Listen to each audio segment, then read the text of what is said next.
तो हाइड्रोस्टैटिक में कल मैंने आप लोगों को बताया कि एक हॉरिजेंटली एक्सेलरेटिंग फ्लूइड जो है, एक हॉरिजेंटली एक्सेलरेटिंग फ्लूइड जो है, उसके कारण क्या होता है, against the direction of acceleration fluid ज़्यादा एक्यूमुलेटेड होता है। क्यों? क्योंकि वो रेस्ट में रहना चाहता है या वो अपने मोशन में रहना चाहता है, तो इसलिए वहाँ पर एक्यूमुलेटेड हो जाता है ना। अब अगर मान लीजिएगा कि इसमें जो क्वेश्चंस मैंने आपको बताए थे उसमें अगर हम एक कंटेनर लेते हैं, इस कंटेनर की ये लेंथ है 5 मीटर, इसकी ये हाइट है 3 मीटर, इसकी ये हाइट है 3 मीटर, और इसमें बेटा 2 मीटर हाइट तक का लिक्विड भरा हुआ है। कितना लिक्विड भरा हुआ है? 2 मीटर हाइट तक का लिक्विड भरा हुआ है। Got it? तो आपको फाइंड करना है maximum acceleration so that no liquid comes out. तो सेम टाइप ऑफ प्रॉब्लम मैंने कल बताया था, आज मैं नंबर्स के फॉर्म में बता रहा हूं, है ना। तो कुल मिलाकर इसको सॉल्व करना है मुझे। तो मैंने आपको ये बताया था कि यहां पर जो मिडल पार्ट है उसके विथ रेस्पेक्ट टू यहां पर ये जो होगा ना वो पिवोट हो जाएगा, है ना। तो इधर का पार्ट क्या होगा, ये ऐसा होता जाएगा, यस और नो। इधर का पार्ट फॉल होगा, इधर का पार्ट राइज होगा। तो ये राइज कितना होगा? 1 मीटर। ये डिस्टेंस कितनी होगी? 5/2। ये डिस्टेंस कितनी होगी? ये डिस्टेंस क्या होगी? 1। Got it? तो इस तरह से 1 मीटर एंड ये होगा। अब तुझे यहां पर ये एंगल निकालना है। तो टेन थीटा किसके बराबर होता है बेटा? A/G। शाबाश। A/G टेन थीटा यानी perpendicular, perpendicular is 1 upon base is 5/2। तो इसका मतलब A इज इक्वल टू क्या आ गया? 2G/5। This is your answer. अभी इसमें ये पूछता कि A की क्या वैल्यू के लिए जस्ट बॉटम इज विजिबल। आया बेटा समझ में? ओके। तो स्मृति दोस्त, जस्ट बॉटम विजिबल हो। देख अभी तक ये वॉल, अभी तक बॉटम अपने को दिखाई नहीं दे रहा है। आया समझ में? बॉटम कब दिखाई देना शुरू होगा? जब और लिक्विड बाहर जाएगा, जब और लिक्विड बाहर जाएगा। Got it? तो जब और लिक्विड बाहर जाएगा तब जाकर बॉटम क्या होगा? विजिबल होगा। तो उस समय जो है वो लिक्विड बाहर निकलकर सिर्फ ये इतना रह जाए। तो ये डिस्टेंस क्या होगी बेटा? 3 मीटर। ये डिस्टेंस क्या है? 5 मीटर। और ये एंगल क्या आएगा? θ1। तो व्हाट विल बी tan θ1 दोस्तों? 3/5 इज इक्वल टू क्या होगा? A/G। तो ये एक्सेलरेशन की वैल्यू क्या होगी? 3G/5। इसके लिए जस्ट बॉटम क्या होगा? विजिबल। ओके। तो इस टाइप के क्वेश्चन जो है आपको दोनों एग्जाम्स में देखने को मिलेंगे, और ये मेरे ख्याल से कितना तो सरल है। अब इसके बाद वाला पार्ट जो है ना वो थोड़ा सा इंटरेस्टिंग, अच्छा इंपॉर्टेंट भी है, आएगा एग्जाम में। तो इसके बाद वाला पार्ट जो है उसको हम समझते हैं, ठीक है। उसके बाद वाले पार्ट में हम लोग क्या करते हैं कि एक पाइप लेते हैं, उसके अंदर कोई लिक्विड भरते हैं और उस पाइप को ऐसे घुमाते हैं, यानी उसका एक्सिस ऑफ रोटेशन क्या होगा? वर्टिकल, और उसका प्लेन ऑफ रोटेशन क्या होगा? हॉरिजॉन्टल। तो उस केस में मुझे क्या निकालना है? प्रेशर निकालना है। उस केस में मुझे क्या निकालना है? प्रेशर निकालना है। ध्यान से देखिएगा, ध्यान से समझिएगा, है ना। क्या बेटा कंसेप्ट क्या है?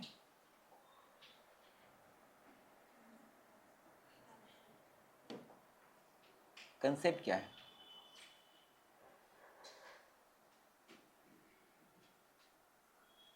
This is a horizontal pipe. Got it? ये इसका क्या है?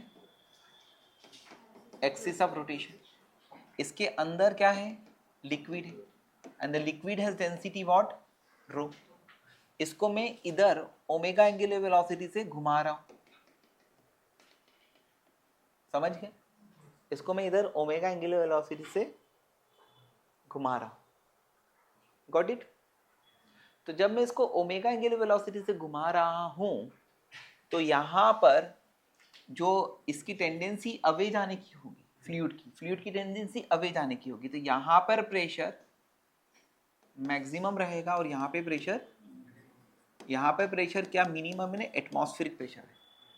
द सेम कंसेप्ट आप लोगों ने कहा किया था, किसी रॉड को घुमाया था, लेकिन रॉड में उल्टा होता है कि जो जिस एक्सिस के अबाउट घूमती है वहां पर टेंशन मैक्सिमम होता है और दूर जाने पर टेंशन कम होता जाता है। जैसे ये रॉड थी, इसका मास m था, लेंथ l थी, यहाँ पर टेंशन क्या होता था, मैक्सिमम, और यहाँ पर टेंशन क्या होता था, 0। ओके, और इससे x डिस्टेंस पर मैंने टेंशन आपको निकाल कर दिया था, किसमें, सर्कुलर मोशन। और ये कहा भी था कि ये क्वेश्चन जो है वह अच्छे क्वेश्चन का एक पार्ट है, इस पे मल्टीपल क्वेश्चंस बनते हैं। और इसमें अगर मुझे यहाँ पे टेंशन निकालना है तो कंसेप्ट क्या है कि इसका मास निकालेंगे m1, वो क्या होगा, मास पर unit length into length l minus, got it? और इसको हम क्या मानेंगे, इसके सेंटर ऑफ मास पर इस m1 मास को मानेंगे, वह कितने रेडियस में घूम रहा है, x plus l minus x by 2 radius में घूम रहा है, और इस पे लगने वाला सेंट्रीपिटल फोर्स जो है वो टेंशन से मिलता है। तो टेंशन इज इक्वल टू क्या होगा, m1 omega square r, this distance is called r। इस तरह से आपको टेंशन आता है। तो यहाँ पर उल्टा कंसेप्ट था, वहां पर जैसे जैसे हम अंदर की तरफ आते हैं टेंशन क्या होता है, बढ़ता जाता है, और यहाँ पर जैसे जैसे दूर जाते हैं फ्लूइड में, वहां पे टेंशन क्या होता है, दूर जाने पर टेंशन बढ़ता जाता है, वहां पे अंदर आने पर टेंशन बढ़ता है। सो थोड़ा जागो है ना, समझे? तो you have to find what, pressure. कहां पे प्रेशर निकालना है, एक्स डिस्टेंस पर प्रेशर, समझ गए? तो उसके लिए अपन क्या करेगा, एक्स डिस्टेंस पर dx लेंथ का एक स्मॉल स्ट्रिप लेगा। ये स्ट्रिप जो है वो फ्लूइड की है and it is in circular motion. ये strip is in circular motion, तो सर्कुलर मोशन में है तो इसको एक नेट इनवर्ट फोर्स मिल रहा होगा, इसके कारण circular motion, otherwise circular motion में नहीं रह पाती। तो रियल फोर्स जो है ना, इधर वाला फ्लूइड जो है यहां पर फोर्स लगाता है, वो फोर्स लगाता है F2, और इधर वाला लिक्विड जो है इस पर फोर्स लगाता है F। समझ में है भाई? ये स्ट्रिप है, ये स्ट्रिप पर नेट इनवर्ट फोर्स ज्यादा लग रहा होगा। देखो, इनवर्ट फोर्स F2 लग रहा है, आउटवर्ट फोर्स F1 लग रहा है, और फोर्स इज इक्वल टू क्या होता है, वहां पर प्रेशर, तो यहाँ पर प्रेशर है P प्लस डेल्टा P, और यहाँ पे प्रेशर है P, क्योंकि जैसे जैसे दूर जाएंगे वैसे वैसे प्रेशर क्या हो रहा है, बढ़ रहा है। प्रेशर यहाँ पर x डिस्टेंस पर P है, तो x plus delta x distance पर प्रेशर क्या होगा, P प्लस डेल्टा P। वो प्रेशर के कारण जो फोर्स आएगा वो क्या होगा, P plus delta P into area A। और ये F1 जो आएगा, F2 कितना आया रे, P plus delta P into area A, area of cross section of this pipe is A, और F1 कितना आया, P इंटू A। तो net inward force is equal to क्या होगा, net inward force is equal to क्या होगा, centripetal force, got it? Net inward force आया P plus delta P into A minus P into A is equal to centripetal force, यानी क्या आया, उस छोटे से पार्ट को दे रहा है ना, इसका मास dm, ओमेगा स्क्वायर r की जगह x।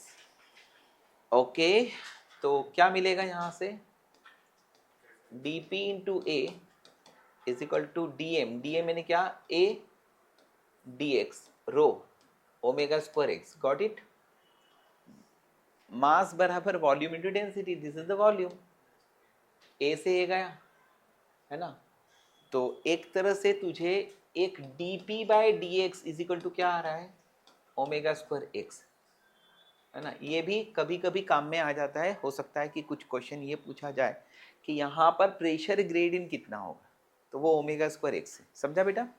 प्रेशर ग्रेडियंट जैसे अपन ने सबसे पहले पढ़ा था कि विथ डेप्थ प्रेशर ग्रेडियंट क्या होता है, रो जी। अगर एक्सेलरेटिंग फ्लूइड होता है हॉरिजॉन्टली तो प्रेशर ग्रेडियंट क्या होता है, रो ए। यहाँ पर क्या आया,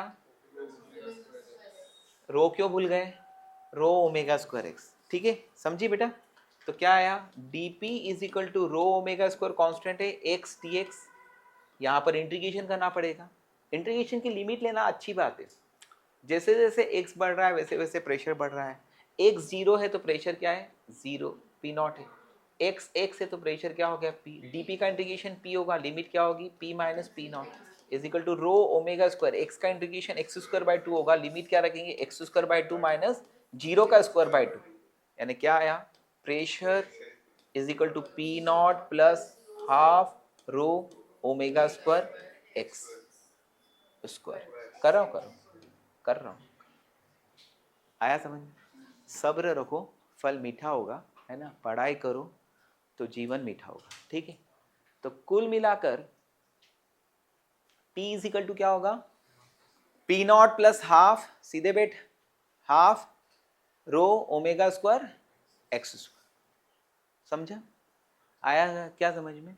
अब ये फॉर्मूला याद रखना पड़ेगा, P is equal to P not plus half rho omega square x square. P is equal to P not plus half rho omega square x square, है ना। अभी वो क्वेश्चन पूछेगा तो क्या पूछेगा, उसने बोला, है ना दोस्त, उसने बोला चलो एक नया रंग भरते हैं। उसने बोला कि यहां से ये एक पॉइंट है ना, this point is M, okay, and this point is N. इन दोनों पॉइंट्स पर प्रेशर का रेशियो निकाल, समझे, निकाल सकते। डिस्टेंस तो बताओ, ये डिस्टेंस L बाय 4 है और ये distance L bye 4।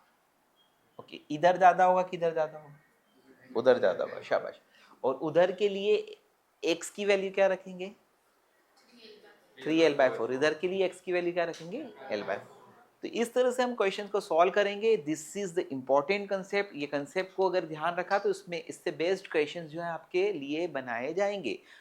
Half rho omega square x square, है ना, half rho omega square x square. ठीक है, अब उसके बाद में हम, पानी की बोतल है किसी के पास में, ट्रांसपेरेंट, ट्रांसपेरेंट, ठीक है। उसके बाद में हम आते हैं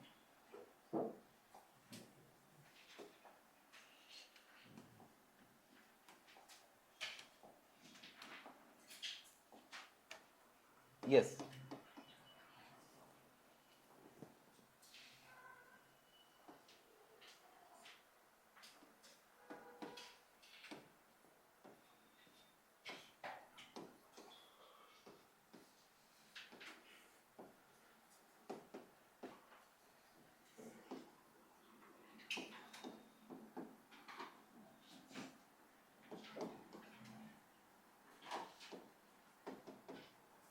shape of the free surface of A rotating fluid. किसी के पास में ट्रांसपेरेंट बोतल नहीं है, ठीक है, हाँ, पानी भर के लेकर आ, ठीक। तो हाँ ये अच्छी है ना। तो ये एक पानी की बोतल आई है और इसको हम घुमाएंगे, है ना, और इसको हम घुमाने के बाद में देखेंगे कि इसके फ्री सरफेस का शेप कैसा है।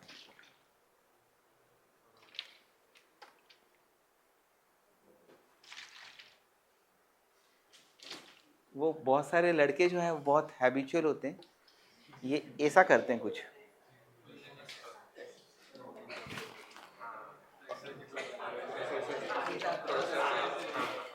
ये हुआ, चलो, है ना।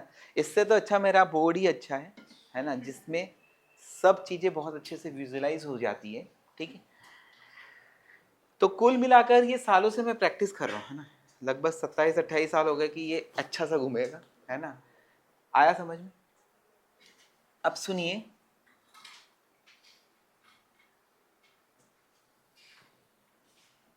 ये कंटेनर है,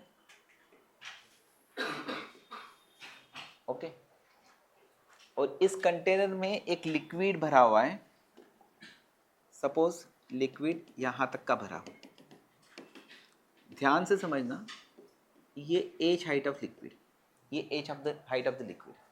अब इसको इसके एक्सिस के अबाउट अगर मैं घुमाता हूँ लिक्विड को, है ना, तो क्या होता है, यहाँ पर शेप कैसा होता है ये बताना है, ठीक है, शेप कैसा होता है यह बताना है।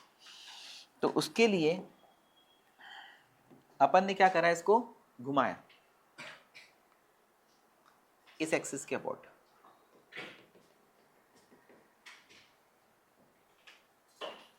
आवाज नहीं, ध्यान से समझो।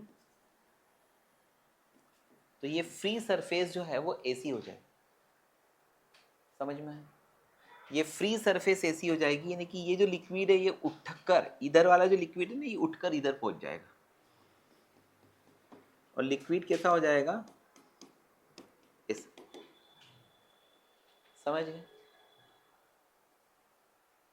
ठीक। तो यहां पर ये फ्री सरफेस जो है उसमें अगर मैं एक छोटा सा एलिमेंट लेता हूं, ये क्या है, एक स्मॉल एलिमेंट, वापिस से बता रहा हूं, कर क्या रहा हूं कि मैं इस लिक्विड को किसी कंटेनर के अंदर रखकर उस लिक्विड को घुमा रहा हूं, कितनी एंगुलर वेलोसिटी से, ओमेगा एंगुलर वेलोसिटी से। तो ये क्या हो गई, जो पहले प्लेन फ्री सरफेस थी अब फ्री सरफेस एसी हो गई। ये शेप अपने को पता लगाना है कि कैसा है ना। तो यहां पर ये ट्यूब की रेडियस क्या है, आर है ना।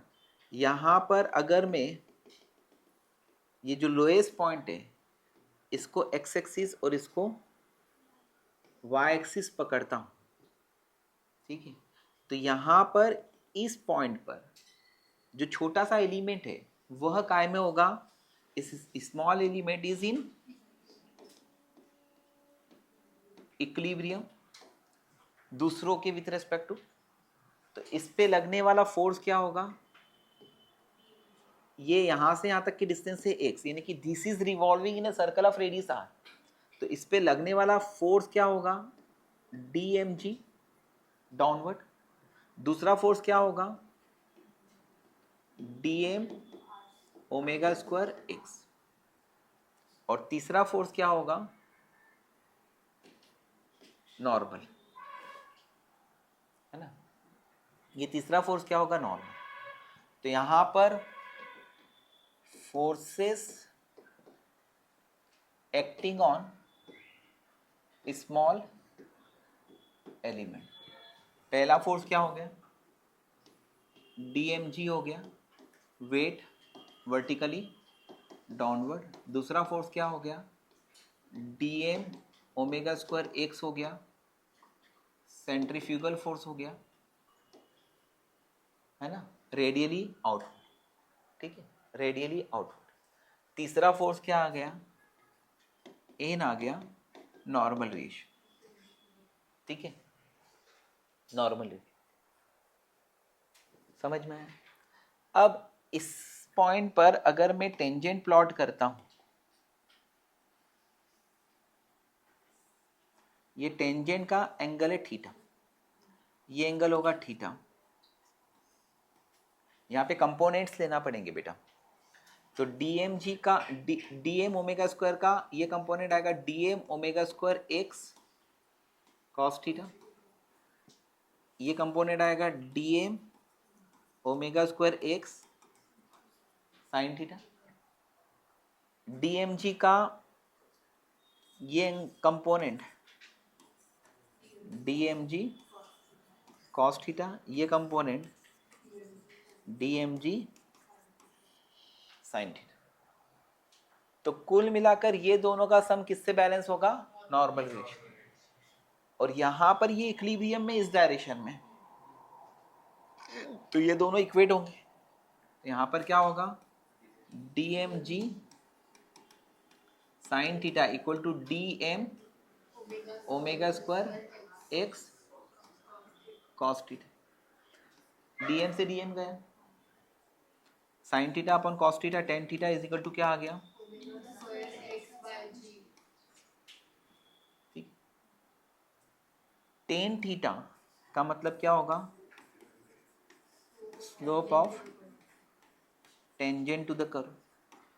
ये किसके बराबर होगा? स्लोप ऑफ टेंजेंट होता है dy by d x is equal to क्या आ गया? Omega square x by g, है ना। अब उसके बाद में अपन क्या करेगा? dy is equal to omega square by g x d x, इसका इंटीग्रेशन मार दो, इसका इंटीग्रेशन करो, ठीक है। अगर x की वैल्यू, अभी मैं एक नॉर्मल फॉर्मेट में करता हूं, है ना। dy का इंटीग्रेशन क्या होगा? y ओमेगा स्क्वायर, x का इंटीग्रेशन क्या होगा? एक्स स्क्वायर बाय 2 प्लस, तो y is equal to omega square x square upon 2g, it is the equation of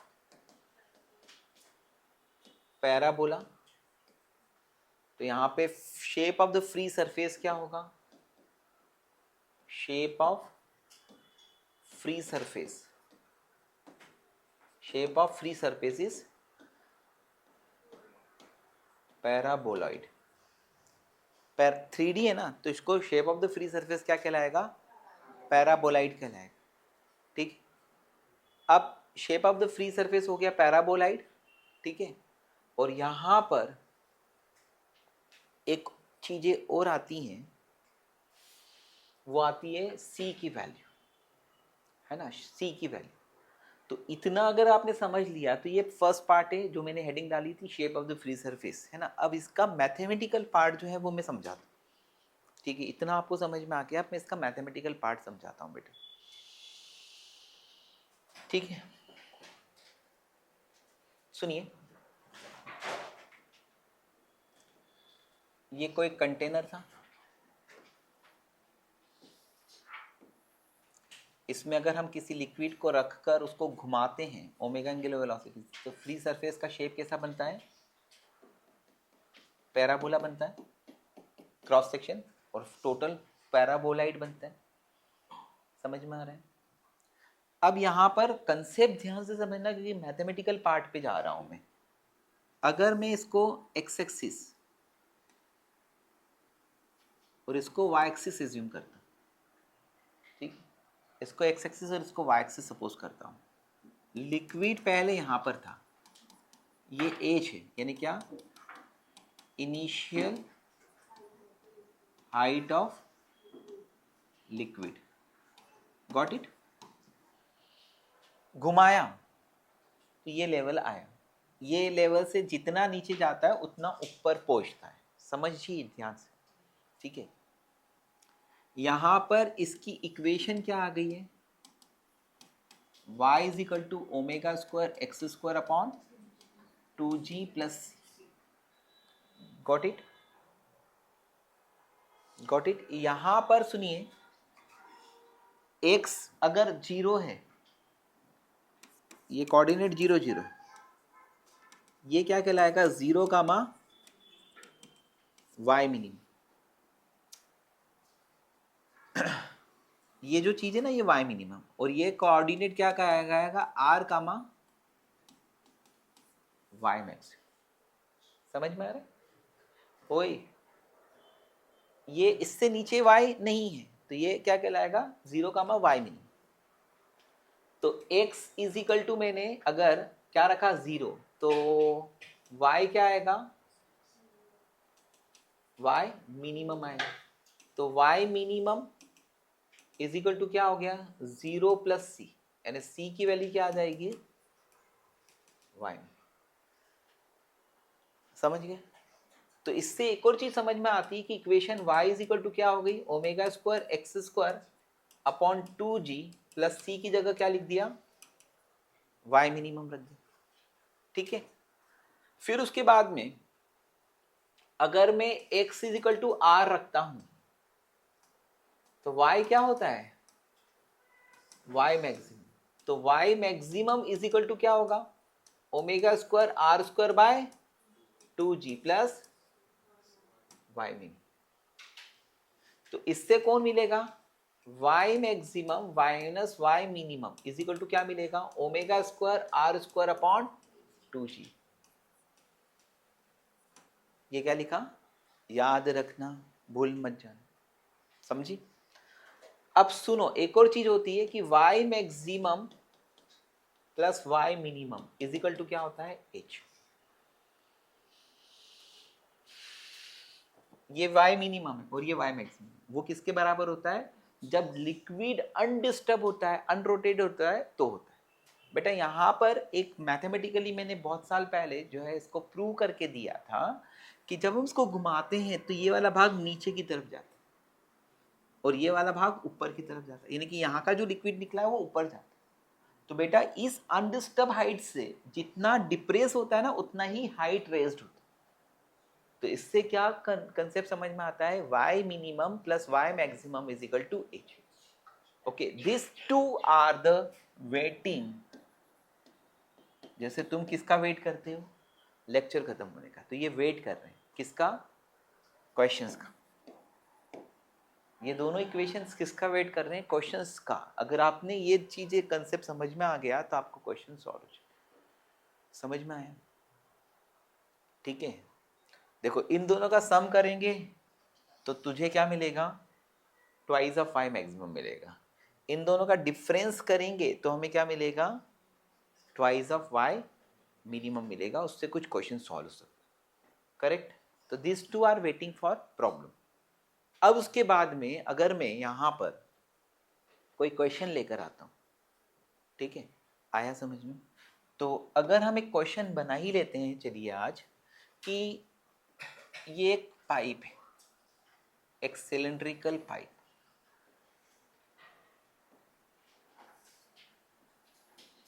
okay, इसकी हाइट कितनी है, 3 मीटर। इसकी हाइट कितनी है, 3 मीटर, और इसकी रेडियस क्या है, सो हम 1 मीटर, ठीक।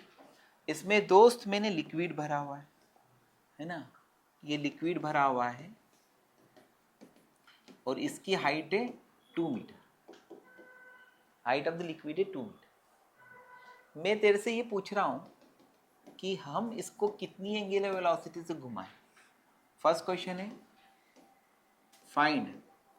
बेटा अभी तक इस पर क्वेश्चन जो है ना वो सिर्फ इक्वेशंस के ही आए कि इसका फ्री सरफेस का शेप कैसा होगा। ये क्वेश्चन जो है वो नीट में आया। अब बताओ पैराबोला या पैराबोलाइड, अगर नहीं दिया है तो पैराबोला लगा सकते हो, और पैराबोलाइड बोला है तो वो करेक्ट आंसर है ना। सर्कुलर नहीं होगा, फ्लैट नहीं होगा, क्या होगा, पैराबोलिक होगा, पैराबोलाइड होगा, क्योंकि 3D है तो पैराबोलाइड, ठीक है, उसका क्रॉस सेक्शन पैराबोला होता है।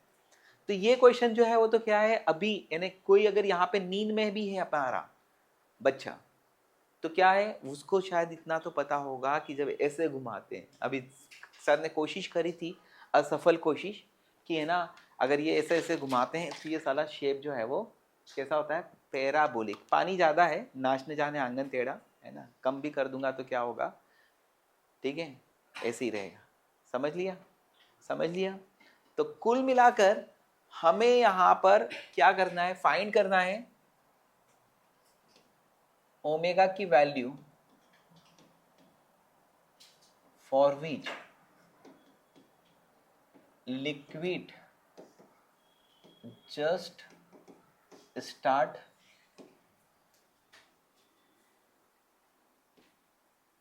Coming out. वो ओमेगा की वैल्यू निकालना है जिसके लिए लिक्विड जो है वो ठीक बाहर निकलना शुरू कर। ये पहला क्वेश्चन। और दूसरा क्वेश्चन है फाइंड ओमेगा फॉर विच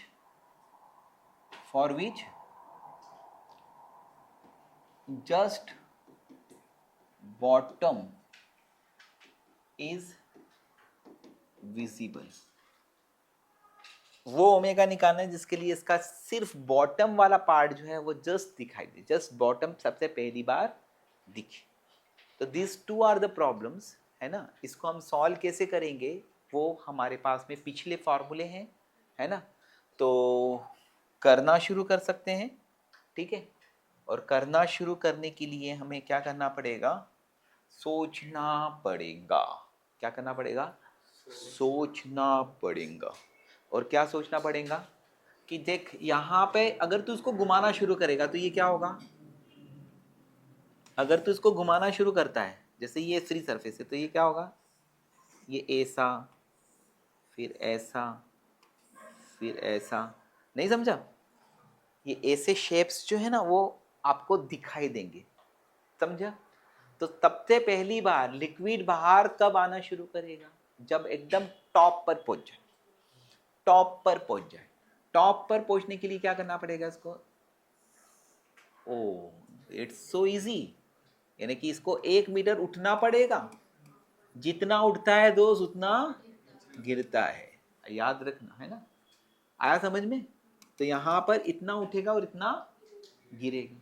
अब इतना इतना पार्ट क्या है? अनडिस्टर्ब है। 1 मीटर वाला पार्ट अनडिस्टर्ब है, सिर्फ 2 मीटर। 2 मीटर से काम हो गया कि नहीं हो गया? हो गया कि नहीं हो गया? है ना? तो इसमें ये ओमेगा 1 एंगुलर वेलोसिटी से घूम रहा है। समझा बेटा? तो क्या फॉर्मूला होता है हमारा? हमारा फॉर्मूला होता है y equal to omega square x square upon 2g plus y mini. ये फॉर्मूला हमें याद। Okay boss, y is equal to omega square x square upon 2g plus y minimum. अब इसमें आपको अपना अक्ल लगा के काम करना चाहिए। इसको x एक्सिस मान लो और इसको y एक्सिस मान लो और इसको 0 0 मान लो। तो y मिनिमम क्या आ गया दोस्त? 0।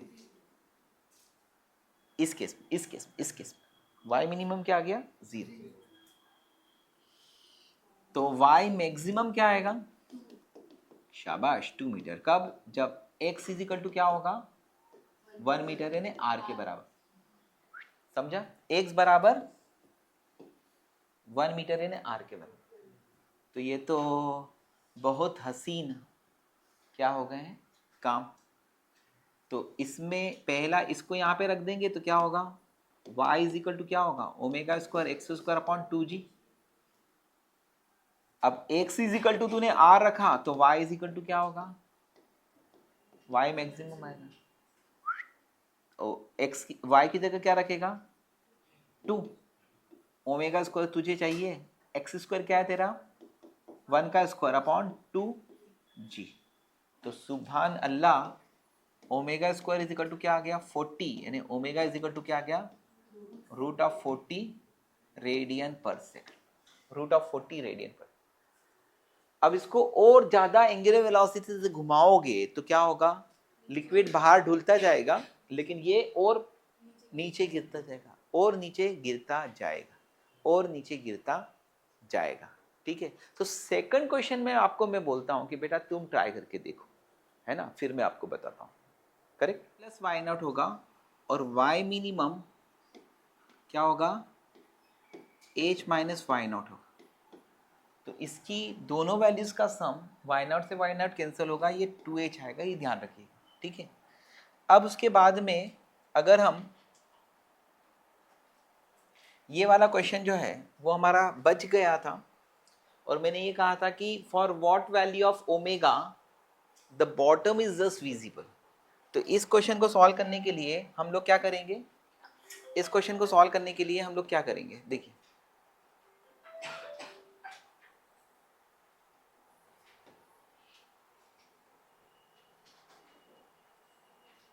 ऐसा होगा, लिक्विड कहां तक उठेगा?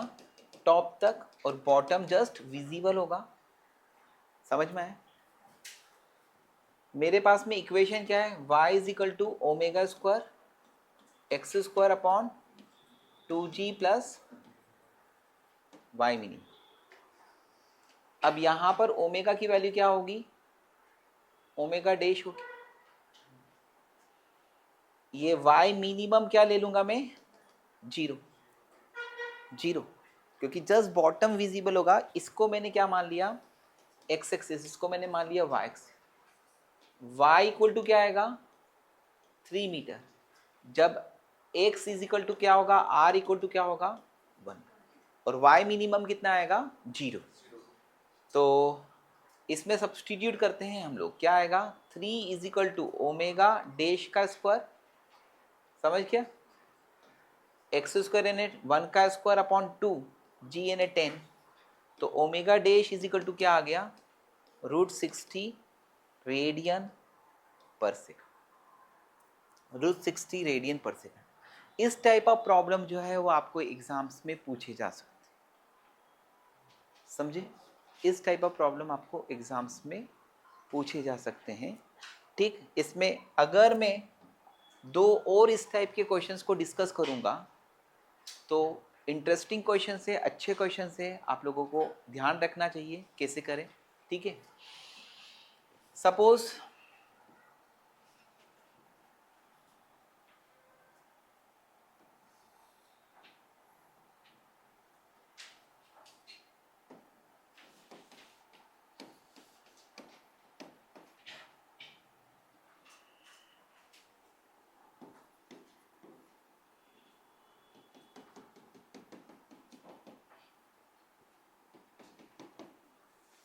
ये एक पाइप है ऐसा यू शेप में, ठीक है, इसको हम omega is equal to √g/b angular velocity से इस एक्सिस के अबाउट घुमा रहे हैं, इस वर्टिकल एक्सिस के अबाउट घुमा रहे हैं, है ना। तो आपको फाइंड करना है difference of liquid levels in arm, इन दोनों आर्म्स में लिक्विड लेवल का डिफरेंस निकालना है।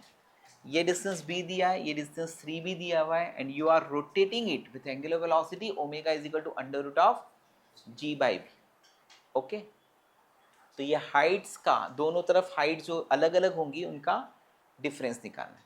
ठीक है, इसमें एक और इंटरेस्टिंग इंपॉर्टेंट क्वेश्चन है, ये इंपॉर्टेंट क्वेश्चन ही है, ध्यान रखिए, है ना। इसको नीट वाले जो है वो डायरेक्टली ध्यान रख सकते हैं, लेकिन उनको सॉल्व करना भी मैं सिखा देता हूं कि अगर कोई ट्रॉली, किसी इंक्लाइन प्लेन पर कोई ट्रॉली है, उसके अंदर लिक्विड भरा हुआ है, ओके, और ये यहाँ पर ये ट्रॉली का इसके साथ में म्यू क्या है, 0 है। म्यू अगर 0 होता है ना तो ये कितने एक्सेलरेशन से नीचे जाती है, g sin थीटा एक्सेलरेशन से नीचे जाती है, समझा। तो आपको यहाँ पर जो फ्री सरफेस है ना, ये जो फ्री सरफेस है, ये फ्री सरफेस का इंक्लाइनेशन बताना है विथ हॉरिजॉन्टल,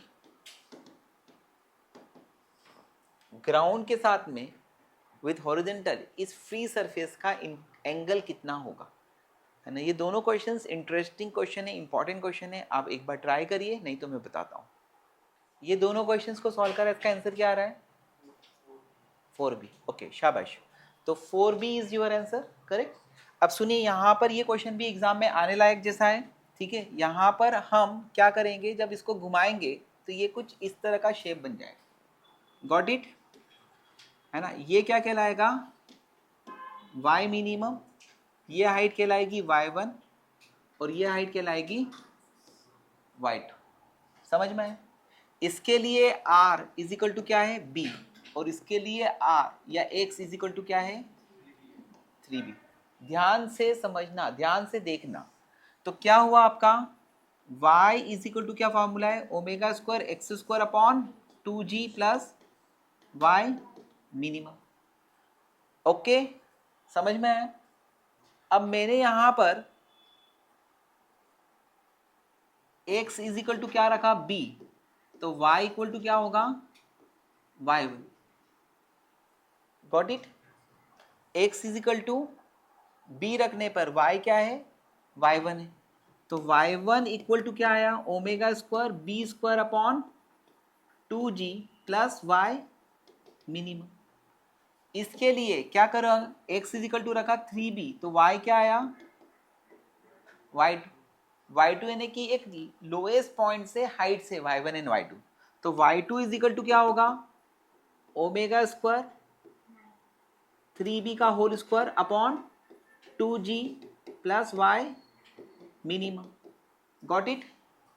अब इन दोनों का डिफरेंस निकाल देंगे तो y2 minus y1 equal to क्या आएगा, ये y मिनिमम से y मिनिमम कैंसिल हो जाएगा, 9 माइनस 1 यानी कितना 8b square omega square upon 2g, और y2 minus y1 is your answer, ये क्या आएगा 4b square g by b upon g, तो g से g कैंसिल यानी your answer is 4b, that is your answer.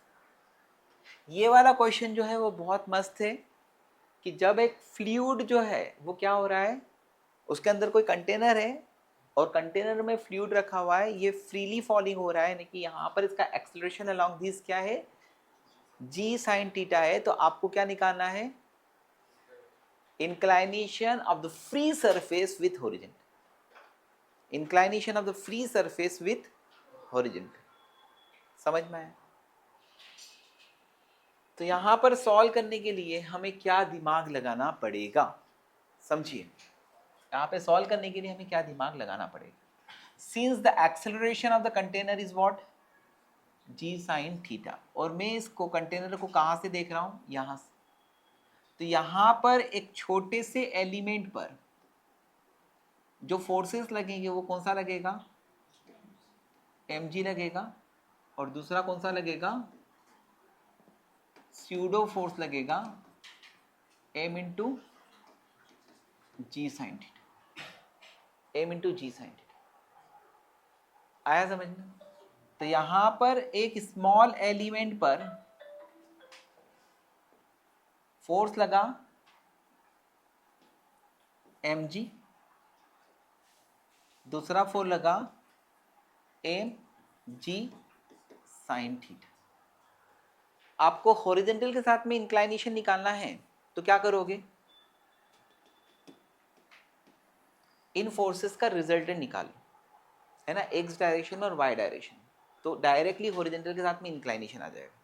तो mg का ये कंपोनेंट क्या आएगा, mg sine theta cos theta, mg का ये कंपोनेंट क्या आएगा, mg साइन स्क्वायर थीटा। तो net force on this is what, एक आ गया mg sine theta cos theta, और दूसरा क्या आ गया mg into 1 minus sine square theta, that is mg cos square theta.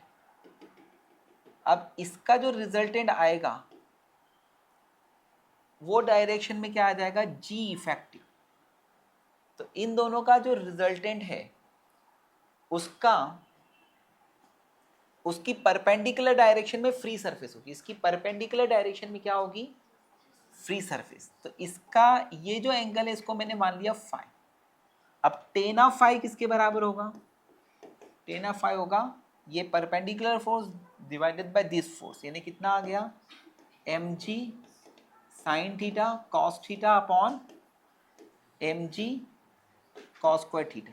mg से mg कैंसिल, इससे ये कैंसिल, तो क्या आ गया टेन थीटा, यानी फाई इक्वल टू क्या आया, फाई इक्वल टू क्या आया, थीटा। एक बार फिर आप इसे समझा देता हूं, जो मेथड है वो भी बता देता हूं। यहां पर इस छोटे से एलिमेंट पे दो फोर्सेस लग रहे हैं, one is the mg, second is the mg sine theta. ये दोनों फोर्सेस का जो रिजल्टेंट आएगा उस डायरेक्शन में जी इफेक्टिव होगा और उसकी परपेंडिकुलर डायरेक्शन में फ्री सरफेस होगा। तो इन दोनों का हमने क्या करा, रिजल्टेंट निकालने के लिए एक कंपोनेंट लिया mg sine theta cos theta, दूसरा हो गया mg साइन स्क्वायर थीटा, ये दोनों का रिजल्टेंट नीचे आ गया। ये इस डायरेक्शन में क्या आएगा बेटा, जी इफेक्टिव, और उसकी परपेंडिकुलर डायरेक्शन में क्या होगी, फ्री सरफेस। तो ये फ्री सरफेस जो है वो यहाँ पर आएगी, ये फ्री सरफेस यहाँ पर, समझा। मैंने आपको कल कंसेप्ट बताया था कि जिस डायरेक्शन में जी इफेक्टिव होता है उसकी परपेंडिकुलर डायरेक्शन में फ्री सरफेस। देखो इसके परपेंडिकुलर ये सरफेस और इसके परपेंडिकुलर ये, तो ये जो एंगल फाई है ये भी एंगल फाई होगा। तो फ्री सरफेस का हॉरिजॉन्टल के साथ में एंगल कितना आएगा, थीटा। जो कि इंक्लाइंड प्लेन का एंगल। आया ना समझ में? यानी कि जो ये फ्री सरफेस होगी, यहां पर फ्री सरफेस होगी, वो क्या होगी? Parallel to inclined plane. आया समझ में? बायो वालों ये ध्यान रखना कि अगर इसको फ्री टू रिलीज करा ना तो free surface will be parallel to the inclined. समझ में? Free surface will be parallel to the inclined plane. Okay, समझा? इसे कॉपी कर लीजिए। तो एक कंसेप्ट है आर्किमिडीज प्रिंसिपल।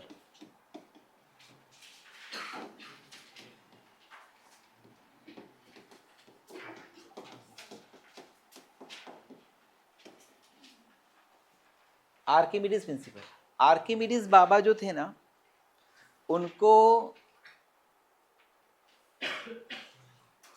एक फोर्स जो है उसके बारे में उनको आभास हुआ कि जब कोई लिक्विड को, जब किसी लिक्विड में किसी ऑब्जेक्ट को हम इमर्ज करते हैं, वो अगर फुल्ली या पार्शली इमर्ज होता है तो उस पर एक फोर्स लगने लग जाता है ऊपर की तरफ, है ना?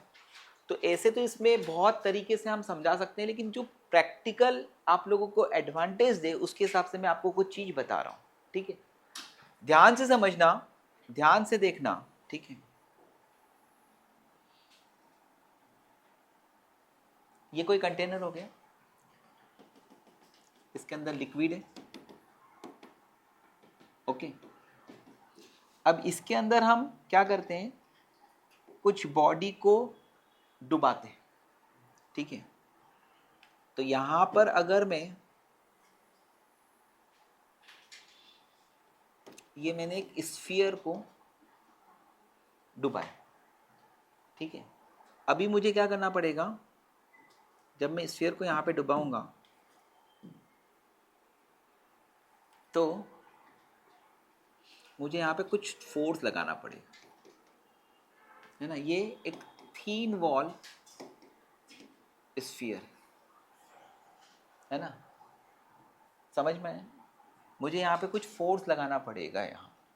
ठीक, उसका कारण क्या है कि लिक्विड यहाँ पर फोर्स लगा रहा है। कैसा? Normal to the surface. और इस फोर्स का एक रिजल्टेंट जो आएगा, वो रिजल्टेंट फोर्स क्या आएगा? एफ नेट जो आएगा वो F1 के बराबर आएगा। एफ नेट F1 के बराबर आएगा। ये जो ऊपर की तरफ फोर्स लग रहा है ना, वो होल्ड होगा क्योंकि ये एक थीन वॉल का स्फीयर है ना। तो यहां पर इस पर नेट हाइड्रोस्टैटिक फोर्स कहाँ लग रहा है? अपवर्ड। अब वो कितना है ये मुझे निकालना है, वो कितना है यह मुझे निकालना है। ठीक है, समझ में आ रहा है? तो इसको मैं समझाने के लिए क्या करता हूं कि यहां पर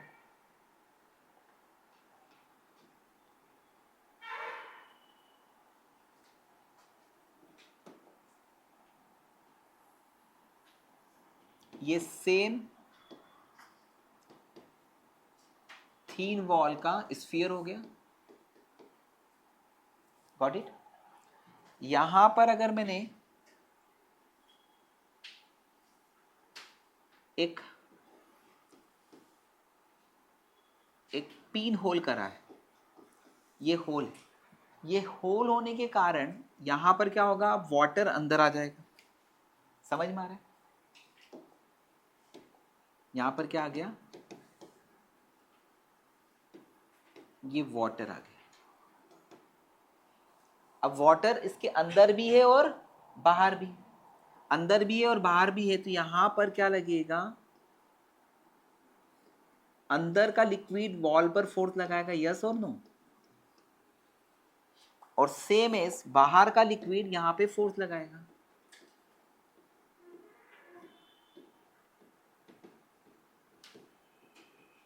समझ में? Got it? देखो, ये जो आउटसाइड फोर्स है, outside force due to fluid है, वो सेम है। ठीक है, तो outside force due to the fluid is balanced bye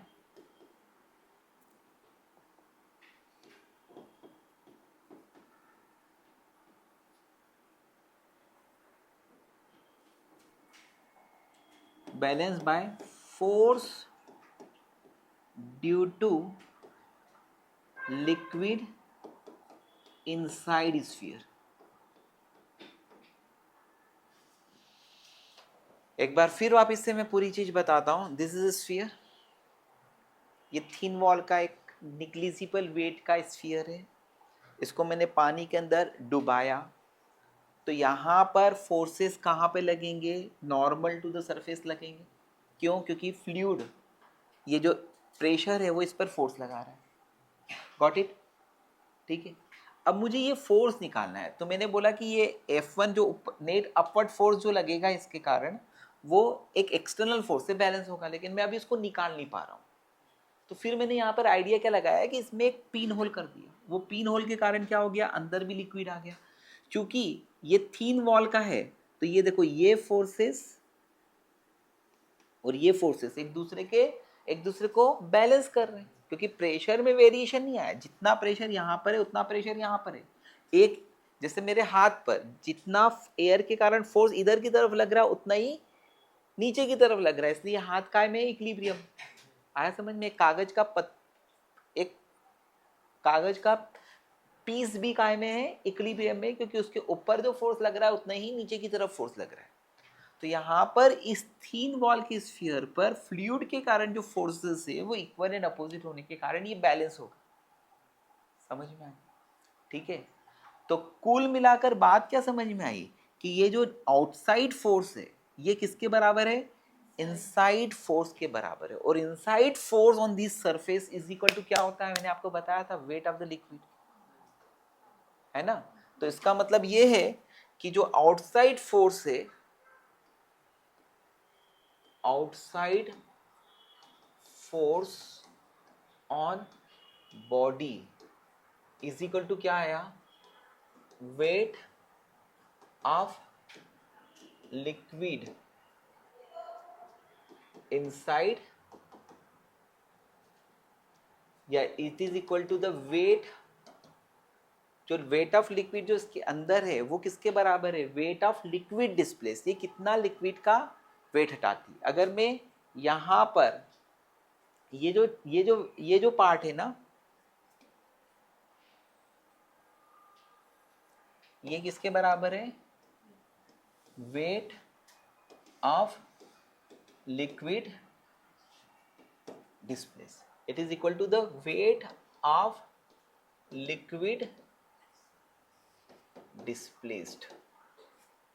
समझे? तो इस बॉडी को जब हम लिक्विड में पार्शली सबमर्ज करते हैं, है ना, पार्शली सबमर्ज करते हैं, तो इसके ऊपर लगने वाला अपवर्ड फोर्स किसके बराबर होता है? जितना ये वेट ऑफ लिक्विड हटा देता है. ठीक है. अगर ये बॉडी कंप्लीटली सबमर्ज होती, क्या होती? कंप्लीटली सबमर्ज होती. ये कंप्लीटली सबमर्ज बॉडी हो गई. समझा? अब इस कंप्लीटली सबमर्ज बॉडी को अपन ने कल एक क्वेश्चन करा था ना, जिसमें F1 अपॉन F2 की वैल्यू क्या आई थी? 5:1. याद आया? तो इस बॉडी पे forces due to the air क्या होंगे? सब डायरेक्शन में लगेंगे, लेकिन नेट फोर्स कहां पर लगेगा? ऊपर. तो ये इस पर जो नेट फोर्स लगेगा, एफ नेट, वो है, मान लेते हैं F0, वो अपवर्ड, और वही मुझे निकालना है. ठीक है. अब मैं क्या करता हूं, ये अगेन एक थीन वॉल क्या है? स्फीयर है. जब हम इसको, थीन वॉल का बहुत निग्लिजिबल वेट का एक स्फीयर है, मीन्स बलून है, उसको अगर हम पानी के अंदर डुबाएंगे, या एक क्या की बॉल है? प्लास्टिक की बॉल है, उसको पानी के अंदर डुबाएंगे, तो आपको इसको प्रेस करने के लिए कुछ फोर्स लगाना पड़ेगा, और वो किसके बराबर होगा? F0. और वही क्या होता है? इस पे लगने वाला अपथ्रस्ट होता है. वही क्या होता है? इस पे लगने वाला बॉयंट फोर्स होता है. तो इसको समझना है कि आखिर ये फोर्स किसके बराबर है। तो उसके लिए मेरे पास में पहला क्या है, कंसेप्चुअल एक्सप्लेनेशन है। और वो कंसेप्चुअल एक्सप्लेनेशन क्या बोलता है कि अब आप क्या करो कि इसके अंदर क्या करो, एक ये होल कर दो। होल कर दोगे तो अंदर भी क्या आ जाएगा, वाटर आ जाएगा। अब अंदर भी वाटर आ जाएगा तो यहां पर अंदर वाला फ्लूइड वॉल पर कैसा फोर्स लगाएगा बताइए, नॉर्मल टू द सरफेस, ऐसा। और बाहर वाला लिक्विड क्या होगा, उतना ही फोर्स इक्वल एंड अपोजिट लगाएगा, यस और नो। क्योंकि वॉल क्या है, थीन है, तो यहां पर प्रेशर में कोई चेंजेस नहीं आता। तो यहां पर भी हम लोग क्या बोलेंगे, inward force is equal to outward force.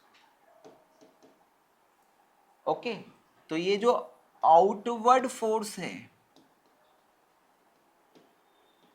ये जो आउटवर्ड फोर्स है वो किसके बराबर होगा, वेट ऑफ लिक्विड डिस्प्लेस्ड। ये किसके बराबर है, वेट ऑफ लिक्विड डिस्प्लेस्ड। तो इसका मतलब अपथ्रस्ट, देखो पहले ये इक्विलिब्रियम में नहीं था, इस पे नेट फोर्स अपवर्ड लग रहा था। जब हमने इसके अंदर उतना ही लिक्विड भर दिया तो ये काय में आ गया, इक्विलिब्रियम में आ गया, क्योंकि फोर्सेस बैलेंस हो गए। तो इसका मतलब ये अंदर लिक्विड आने के कारण जो नेट फोर्स डाउनवर्ड लगेगा वो किसके बराबर होगा, इस लिक्विड के वेट के बराबर। और इस लिक्विड का वेट क्या कहलाएगा, बॉयंट फोर्स कहलाएगा। तो buoyant force is equal to क्या होता है, वेट ऑफ लिक्विड डिस्प्लेस्ड। इसको मैं मैथमेटिकली समझाऊंगा ना तो सिर्फ कितनी लाइन में खत्म हो जाएगा, 2-3 स्टेप्स में खत्म हो जाएगा। लेकिन मुझे पता नहीं, ये समझाने से थोड़ी सी ज्यादा संतुष्टि प्राप्त होती है। ठीक है, समझ में आया। अब तुम बोलोगे सर ये स्फीयर में हो सकता है, क्योंकि आपने एग्जाम्पल काय का दिया, स्फीयर का दिया। ये इरेगुलर शेप वाली बॉडी के लिए भी हो सकता है। क्या हो सकता है, इरेगुलर शेप वाली बॉडी के लिए भी हो सकता है। इसके लिए मैं क्या करता हूं, ये कोई इरेगुलर शेप की बॉडी को यहां पे रखता हूं, है ना। इस पे फोर्सेस कहाँ लगेंगे, हर एक एलिमेंट्री सरफेस के परपेंडिकुलर। और इस पे लगने वाला बॉयंट फोर्स, इस पे लगने वाला बॉयंट फोर्स किसके बराबर होगा दोस्त पता है, ये इतने लिक्विड का वेट के बराबर जो इसने हटाया है।